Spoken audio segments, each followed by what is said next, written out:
What if the very thing people called your weakness was actually the reason you become impossible to manipulate later in life? Because the empath personality doesn't break under experience, it gets refined by it. And what emerges is something most people never see coming. Have you ever felt like you understand people too deeply, but still end up misunderstood yourself? Stay with me because this is where that story completely flips. There is something most people misunderstand about the empath personality early in life. They often think sensitivity is weakness. They assume emotional depth means someone is fragile and cannot handle pressure.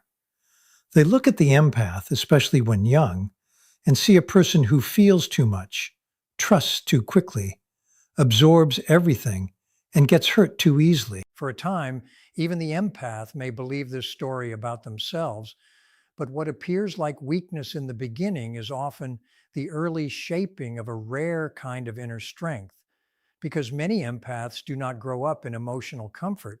They grow up in tension, unpredictability, and environments where reading feelings is not optional but necessary for survival and understanding others. They learn to notice facial expressions before they can even explain what they mean. They feel changes in tone before anyone else realizes something has shifted in the room. They become highly aware of contradiction, noticing what people say compared to what they actually feel, while others move through life casually. The empath quietly studies human behavior at a level that most people never consciously develop.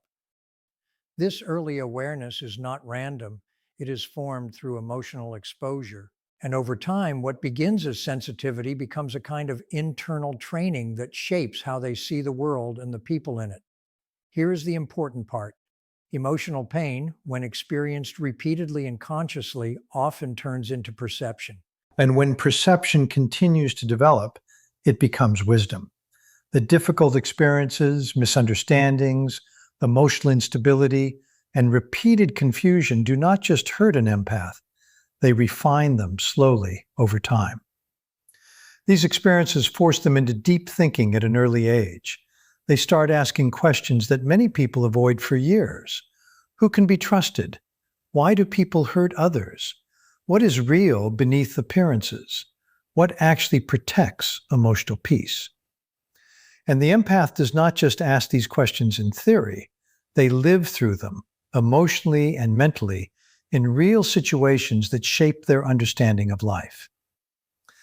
This is why many empaths appear unusually wise as they grow older, not because wisdom was given to them, but because life demanded it from them. Think about what happens when someone repeatedly goes through betrayal, disappointment, exclusion, or emotional confusion. One possible result is bitterness, but another more uncommon result is refinement. The empath often develops the ability to separate truth from performance, sincerity from charm, attention from love, and appearance from reality. These distinctions are not small. They are forms of emotional intelligence that most people only learn much later in life, if at all. Many people believe intelligence is only about logic, numbers, or academic ability. But there is another form of intelligence that develops through emotional experience. It is the ability to recognize patterns in human behavior, to sense intention, and to understand what is not being said. Empaths often develop this early in life. What begins as overthinking or emotional sensitivity slowly transforms into deep psychological awareness. The child who once felt everything too strongly becomes the adult who can understand people without needing explanations. The same sensitivity that once caused pain becomes the foundation of insight. Another important shift happens over time. Struggle often removes shallow goals from the empath's life earlier than others. Many empaths become disillusioned with status, image, and approval at a younger stage. This is because they have already seen how easily appearances can hide emotional emptiness. At first, this realization can feel heavy and isolating. It can make them feel different from others who still chase validation. But later, it becomes freeing. Because once a person stops chasing what is superficial, they naturally begin to build their life on what is real, stable, and meaningful. And anything built on truth tends to last longer. This is why many empaths, later in life, carry a quiet kind of presence. It is not loud or attention-seeking. It is not based on dominance or performance. It is based on depth. People sense this depth when they are around them. There's a feeling that the empath is not speaking from assumption, but from lived understanding. That kind of presence creates natural respect, not because it demands it, but because it reflects experience that has been earned through emotional reality, not imitation. What most people fail to see in early stages is that sensitivity is not unfinished strength. It is strength in development. To feel deeply and still remain kind is strength. To be hurt and still choose understanding instead of revenge is strength. To go through confusion and still keep searching for truth is strength. And perhaps the deepest strength of all is the ability to take suffering and turn it into awareness instead of becoming emotionally closed off or hardened by it. That transformation is rare, and it changes how a person moves through life. This process often leads empaths into what philosophers have long called the examined life. It is a life where experiences are not ignored, but understood. And people who live this way often become difficult to manipulate or control. Not because they are aggressive, but because they see too clearly. Once someone understands patterns in human behavior, emotional games lose their effect. When you have already faced deeper emotional experiences, shallow influence no longer works in the same way. This is also why many empaths grow into a kind of quiet authority over time. It is not something they force. It comes naturally from depth, reflection, and awareness. People trust them not because they are the loudest in the room, but because they feel grounded. That grounding comes from having lived through emotional complexity and coming out with understanding instead of confusion. And people who carry understanding tend to influence others without needing control. At the same time, emotional overextension is something many empaths go through before they reach this stage. Early in life, they often confuse empathy with responsibility. They believe that feeling someone's pain means they must carry it. They overgive, over-explain, overstay, and over-understand. Once this understanding forms, the empath begins to relate differently to people and situations. They stop responding to every emotional demand thrown at them. They stop explaining themselves to those who repeatedly twist their words. They stop trying to heal people who have no real interest in change. And most importantly, they stop confusing access with emotional closeness. That difference changes everything because access is not intimacy. Someone can reach you often and still not truly know you. Someone can demand your time and still not respect your presence. Younger empaths often learn this through emotional fatigue. Older empaths live by it quietly without needing to announce it. This is where a different kind of strength begins to emerge. It is not loud strength. It is not reactive strength. It is selective strength. The ability to choose where energy goes and where it does not. This matters because attention is power. Emotional availability is power. Presence is power. And once the empath becomes aware of this, they stop distributing it carelessly. They become intentional. And intentionality changes everything about how they are treated. People who rely on emotional overaccess often lose interest when boundaries appear, because exploitation depends on predictability. It depends on knowing someone will always return, always forgive without repair, always explain endlessly, and always prioritize harmony over truth.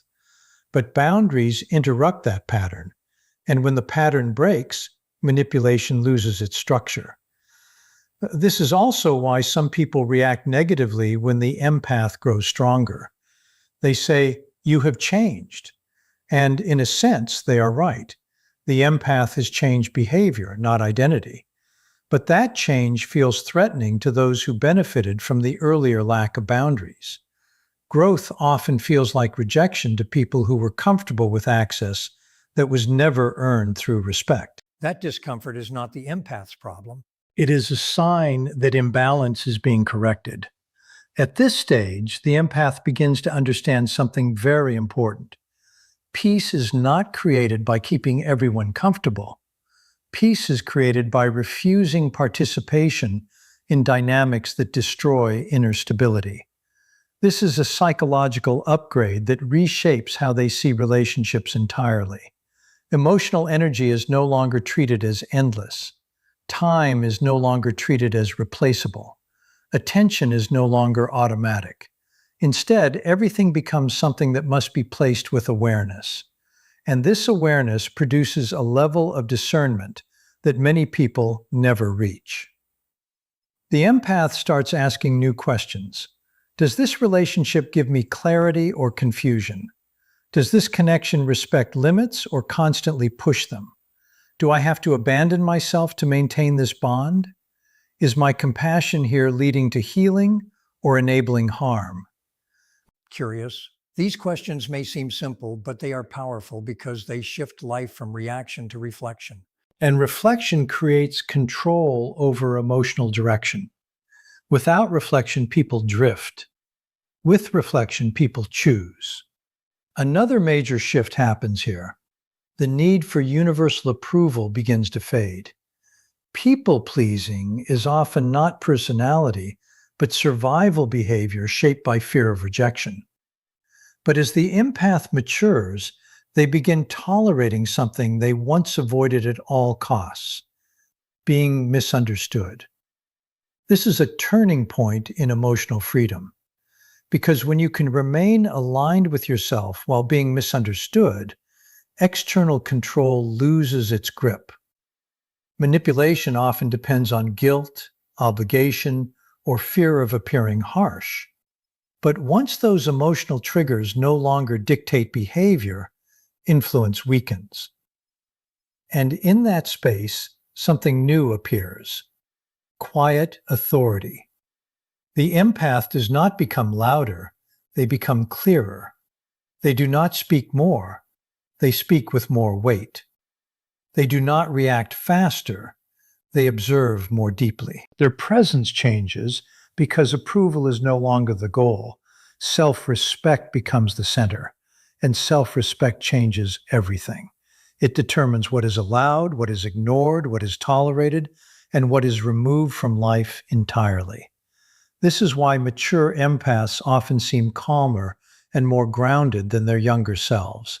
Not because they feel less, but because they no longer confuse emotional overload with emotional loyalty. They learn that caring without boundaries creates chaos, not love. So they choose structure, they choose clarity, they choose emotional honesty over emotional performance. And this is not emotional coldness, it is precision. Coldness shuts feeling down. Precision directs feeling wisely. One disconnects, the other refines. As this maturity continues, giving also changes. The empath stops giving from obligation or guilt. They begin giving from choice. They stop saying yes just to maintain relationships. They say yes only where there is truth, respect, and balance. This is not withdrawal from life. It is evolution in how life is engaged. Because when energy is treated as sacred rather than endless, everything becomes more intentional. And intentional living naturally creates stability. At this point, something very important becomes clear. The people who truly deserve emotional presence will never demand self-destruction as proof of love. They will never require someone to burn out in order to feel valued. And this understanding changes how the empath sees every connection. Love is no longer measured by sacrifice. It is measured by mutual respect and emotional safety. There is also another layer to this transformation. What once felt like emotional overload slowly becomes organized perception. Early in life, the empath absorbs everything without structure. They feel tension but cannot always interpret it. They sense dishonesty but doubt themselves. They notice contradiction but rationalize it away. Their sensitivity is real but untrained. And untrained sensitivity feels overwhelming because everything enters at once without filtering. But life begins to train it. Experience refines it. Disappointment sharpens it. And over time, feeling turns into interpretation. This is where perception becomes powerful, because now the empath is not only feeling human behavior, but reading it. And human behavior follows patterns. Patterns in speech, patterns in avoidance, patterns in emotional reaction, patterns in manipulation, patterns in pressure. Most people miss these patterns because they focus on surface behavior. They listen to words more than intention. They trust presentation more than consistency. But the mature empath begins to see beneath presentation. And once that shift happens, deception becomes harder to sustain. This is not mysticism. It is pattern recognition built through exposure. And exposure creates accuracy. Accuracy creates discernment, and discernment creates freedom. That is why mature empaths are difficult to manipulate, not because they distrust everything, but because they understand what is consistent and what is performative. They stop assuming goodness automatically. They start observing behavior over time. This is one of the hardest lessons for them, because early in life, they often project their own sincerity onto others. They assume others feel and operate the same way they do. But experience corrects that assumption. And once corrected, something important develops: the ability to separate appearance from essence, to see who is genuine and who is performing, who seeks connection and who seeks access, who speaks truth and who manages image.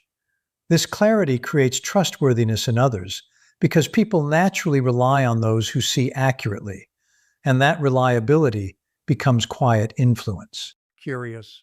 At this stage, something else begins to change. The empath stops needing to prove what they see. They no longer argue to convince others of their perception. They simply observe and adjust. That is another form of maturity, because when perception becomes stable, it no longer needs validation. It becomes internal certainty. They try to convince others about what they see. They over-explain their concerns. They look for validation for instincts they quietly doubt. But older empaths often do something very different. They observe. They register and adjust accordingly without drama, without needing agreement, without needing permission. That is real strength, because a person who trusts their own understanding no longer wastes energy trying to make others see what they cannot. They simply move in a different way. This is where a quiet kind of authority begins to appear. Not authority based on status, not authority based on control, but authority based on mental clarity. People can feel this. They may not consciously understand why they trust certain individuals, but they do, because there is stability in people who are no longer confused by appearances. There is precision, grounded thinking, and a refusal to be emotionally pulled by every performance around them. That stability creates influence. Many mature empaths slowly become advisors, guides, protectors, or even leaders, not because they chase power, but because others naturally turn toward those who can see what most people miss. This happens in friendships, families, workplaces, and even silent situations. Sometimes the most powerful person in a room is not the loudest.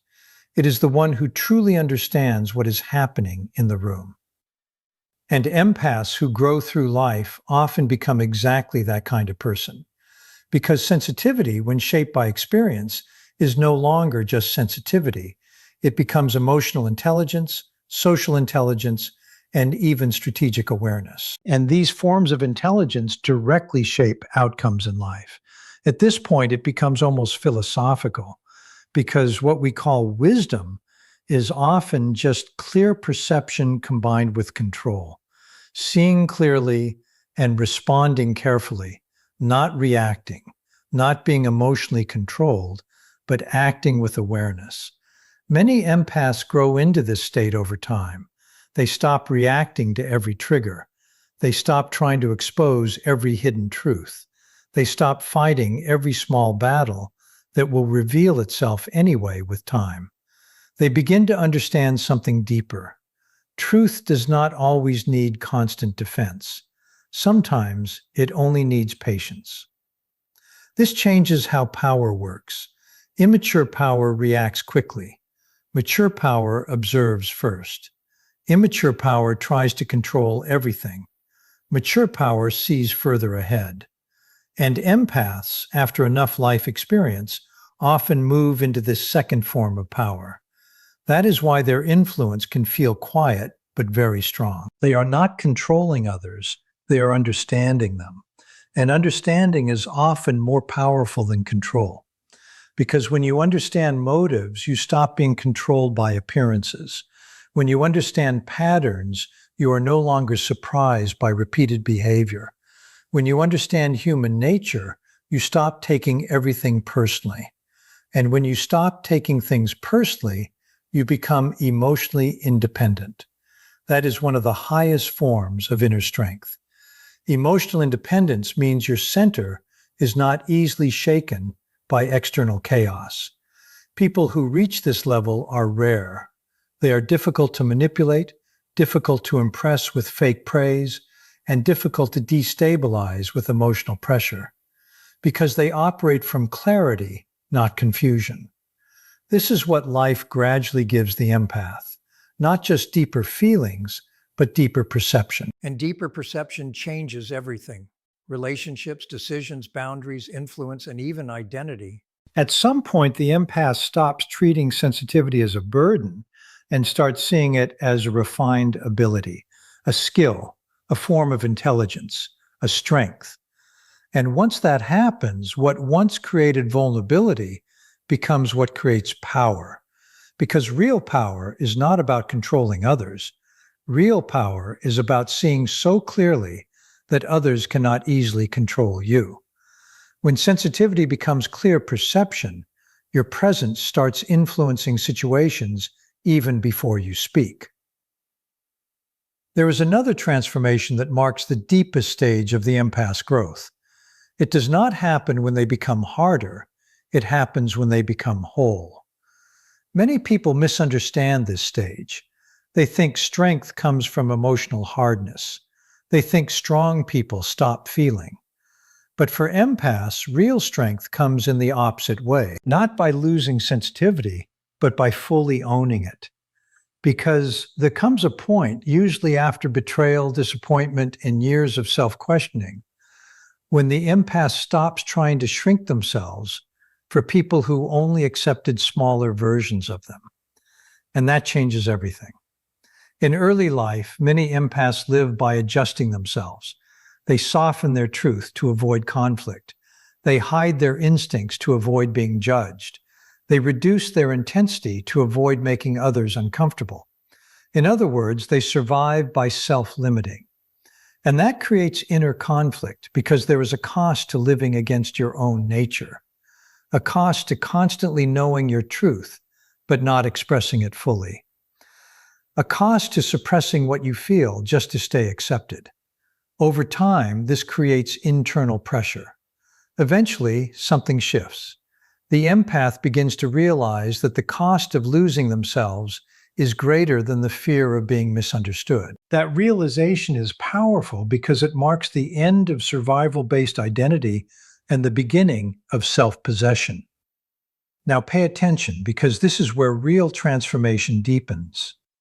Before this stage, the empath may gain wisdom through pain, boundaries through betrayal, and understanding through experience.